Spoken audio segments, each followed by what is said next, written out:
તો સુરતની કીમ નદીમાં પાણીની આવકમાં સતત વધારો થઈ રહ્યો છે। નદીના પાણી ઓલપાડ તાલુકામાં ઘૂસ્યા છે। પાણી ભરાતા કડોદરા અને ઇમામલી ગામ સંપર્ક વિહોણા બન્યા છે। ખેતરમાં પાણી ફરી વળતા ખેડૂતોને મોટા પ્રમાણમાં નુકસાન થયું છે। નીચાણવાળા 8 ગામોને એલર્ટ કરી દેવામાં આવ્યા છે। કીમ નદીના જળસ્તરમાં સતત વધારો થતા હવે આ સ્થિતિનું નિર્માણ પામ્યું છે। નીચાણવાળા 8 ગામને એલર્ટ કરવામાં આવ્યા છે। તો કીમ નદીના જળસ્તરમાં સતત વધારો થવાને કારણે કડોદરા ઇમામલી ગામ પાણીમાં ગરકાવ થયું છે। રસ્તાઓ પર પાણી ફરી વળ્યા છે, જેને કારણે નીચાણવાળા 8 ગામોને એલર્ટ કરી દેવામાં આવ્યા છે। કારણ કે ઉપરવાસમાં સતત વરસાદને કારણે જે જળસ્તરમાં વધારો થઈ રહ્યો છે અને તેને કારણે અનેક રોડ રસ્તા પાણીમાં ગરકાવ થયા છે। અનેક ગામોને એલર્ટ પણ જાહેર કરવામાં આવ્યું છે। નીચાણવાળા 8 ગામોને એલર્ટ કરી દેવામાં આવ્યા છે, કારણ કે કીમ નદીના જળસ્તરમાં સતત વધારો થઈ રહ્યો છે।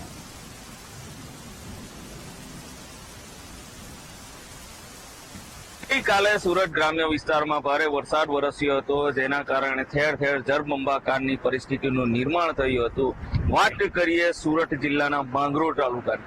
માંગરોળ તાલુકામાં કીમ નદીમાં ભારે પાણીની આવક થઈ હતી, જેના કારણે ઠેર ઠેર પાણી ભરાવાના દ્રશ્યો સર્જાયા હતા। એનડીઆરએફ અને એસડીઆરએફની ટીમ પહોંચી હતી અને લોકોને રેસ્ક્યુ કરીને સલામત સ્થળે ખસેડ્યા હતા।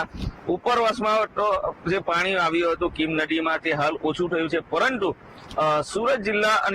સુરત જિલ્લાના માંગરોળ તાલુકાના ઓલપાડ તાલુકામાંથી કીમ નદી પસાર થાય છે અને ત્યાં જેના કારણે કીમ નદીનું પાણી હાલ ઓલપાડ તાલુકાના જે પટમાં આવેલા ગામો છે એ ગામોમાં ભારે પાણીની આવક થતા જ જે ગામો છે એ ગામોમાં પાણી પ્રવેશી ચૂક્યા છે। ખાસ કરીને વાત કરવામાં આવે તો ઓલપાડ તાલુકાનું કઠોદરા અને કિમામલી ગામ હાલ સંપર્ક વિહોણું બન્યું છે, કારણ કે કિમામલી અને કઠોદરા એક જ રોડ પર આવતું ગામ છે। કીમ મુડત પાટિયાથી અને કોસંબાથી આવતો જે માર્ગ છે એ માર્ગ પર પાણી ફરી વળતા હાલ આ બંને ગામો છે એ સંપર્ક વિહોણ બન્યા છે। દ્રશ્યમાં જોઈ શકો છો કે જે એક કપલ છે એ જીવના જોખમે આ પાણીમાંથી હાલ પસાર થઈ રહ્યું છે, પરંતુ જે પ્રમાણે કીમ નદીમાં ભારે પાણીની આવક થઈ છે તેના કારણે લોકોના ઘરોમાં પાણી પણ પ્રવેશી ચૂક્યા હતા અને લોકોના ઘર વખરી સામાન ને ભારે નુકસાન થઈ ગયું છે। મહત્વનું છે કે કીમ નદીના પટમાં આવેલા ગામોમાં મુખ્યત્વે જે ગામો છે એ ગામોના લોકો ખેતી પર નિર્ભર હોય છે, પરંતુ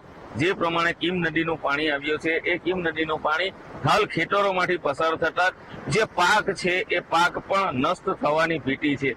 હાલમાં જ લોકોએ ડાંગર બનાવ્યું હતું, પરંતુ ભારે વરસાદને કારણે જે ડાંગરનો પાક છે તે પણ હાલ નષ્ટ થઈ શકે એમ છે અને જે શેરડી છે શેરડીનો પાક પણ નષ્ટ થઈ શકે છે। મહત્વનું છે કે કીમ ખાડીના પાણી જે છે તે વડોલી ગામ, બોલાવ, વાડોલ, કદરામા સહિતના જે ગામો છે એ ગામમાં પ્રવેશી ચૂક્યા છે અને જે સુરત થી હાંસોટને જોડતો અંકલેશ્વર તાલુકાને જોડતો જે માર્ગ છે, સુરત થી જે સીધા અંકલેશ્વર નીકળી શકાય એ માર્ગ પણ વડોલી વાંક અને સાહોલ પાસે કીમ નદીના પાણી ભરી વળતા માર્ગ પણ બંધ કરવામાં આવ્યો છે અને તંત્ર દ્વારા પણ તમામ લોકોને સાવચેતીના પગલા લેવા જણાવી રહ્યા છે અને લોકોને સાવચેત રહેવાનું સૂચન કરવામાં આવ્યું છે, પરંતુ જે પ્રમાણે કીમ નદીના પાણી આવ્યા છે અને લોકોની સ્થિતિ દયનીય બની ગઈ છે। કેમેરામેન નાઝીમ સાથે નિર્મલ પટેલ, વીટીવી ન્યૂઝ, કિમામલી, સુરત।